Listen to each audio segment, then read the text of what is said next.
Hi friends, welcome to Mann vaasam channel. இன்னைக்கு நம்ம சேனல்ல பார்க்க போற ரெசிபி ஸ்நாக்ஸ் ரெசிபி தாங்க. அதுவும் ராகி மாவு வச்சு செய்ய போறோம். அதுக்கு இப்போ பாத்தீங்கன்னா ராகி மாவு எடுத்துக்கங்க. நான் முன்னாடியே 2 கப் அளந்து வச்சிருக்கேன். இருந்தாலும் உங்களுக்கு அளந்து காமிக்கிறேங்க.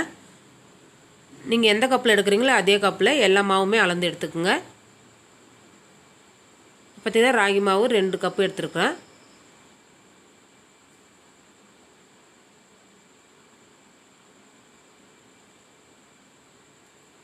அது கூடவே கோதுமை மாவு 1 கப்புங்க. அரிசி மாவு 1/2 கப் எடுத்துருக்கேன் நான். பார்த்தீங்கன்னா ராகி மாவு 2 கப்பு, கோதுமை மாவு 1 கப்பு, அரிசி மாவு 1/2 கப்புங்க. இது கூடவே 1 டேபிள் ஸ்பூன் அளவுக்கு எள்ளு எடுத்துக்கோங்க. இப்போ தேவையான உப்பு சேர்த்துக்கலாம். இது பார்த்தீங்கன்னா வரமிளகாவை மிக்சியில் ஒரு ஓட்டு எடுத்துன்னு வந்திருக்கேங்க. கொஞ்சமாக கரகரன்னு எடுத்துன்னு வந்துடுங்க. அதை எடுத்துன்னு வந்து அதில் சேர்த்துக்குங்க. அப்படி இல்லாத பட்சத்தில் நீங்கள் கார மிளகாத்தூள் கூட சேர்த்து செய்யலாங்க. கூடவே 2 டேபிள் ஸ்பூன் அளவுக்கு எண்ணெய் விட்டுக்குங்க.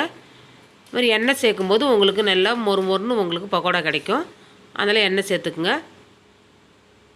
லைட்டாக கலந்து விட்டுட்டு அதுக்கப்புறம் தண்ணி போட்டு பிசைங்க. தண்ணியுமே கொஞ்சம் கொஞ்சமாக சேர்த்து பிசைங்க, ஒரே அடியாக சேர்த்துடாதீங்க. நம்ம முறுக்கு மாவு பதத்துக்கு பிசைஞ்சால் போதும். இப்போ நம்ம அச்சில் சேர்க்கறதுனால அச்சில் வந்து பக்கோடா செய்கிறதுனால கொஞ்சம் முறுக்கு மாவு பதத்துக்கு செஞ்சுக்கங்க. அதுவே நீங்கள் பிஸ்கெட் மாதிரி நீங்கள் கட் பண்ணி போடுறோம், ஒரு ரொட்டி மாதிரி உருட்டிட்டு கட் பண்ணி போடணுன்னா கொஞ்சம் டைட்டாக பிசைஞ்சிக்குங்க. பாருங்கள், இந்த அளவுக்கு பிசைஞ்சிக்கணும் மாவு. நீங்கள் இதை வந்து இந்த பக்கோடா வந்து அதிகமாக செஞ்சு ஸ்டோர் பண்ணி வச்சுக்கணும், குழந்தைங்களுக்கு கொடுக்கலாங்க. சீக்கிரமாகவும் நமுத்து போகாது.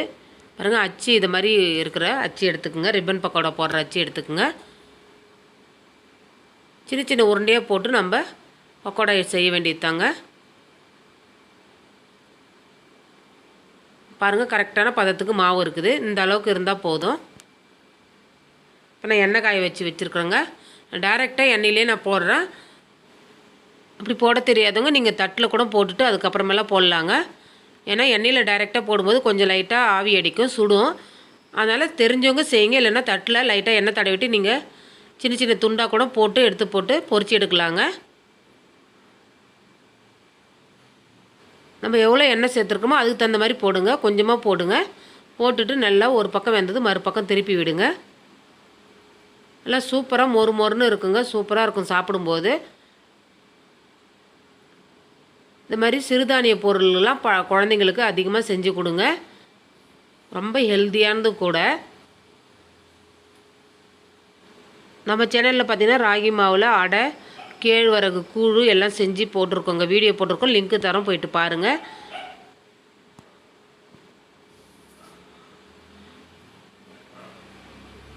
நிறமும் நல்லா மாறி இருக்குது பாருங்கள். அந்த எண்ணெயோடைய ஓசை அடங்குறது நம்ம எடுத்துடலாங்க.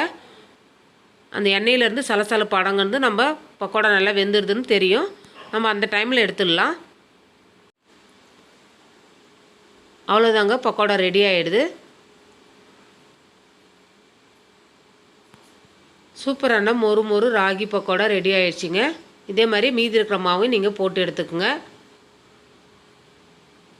இந்த வீடியோ பிடிச்சிருந்ததுன்னா மண் வாசம் சேனலை லைக் பண்ணுங்கள், ஷேர் பண்ணுங்கள், கமெண்ட் பண்ணுங்கள், சப்ஸ்கிரைப் பண்ணுங்கள்.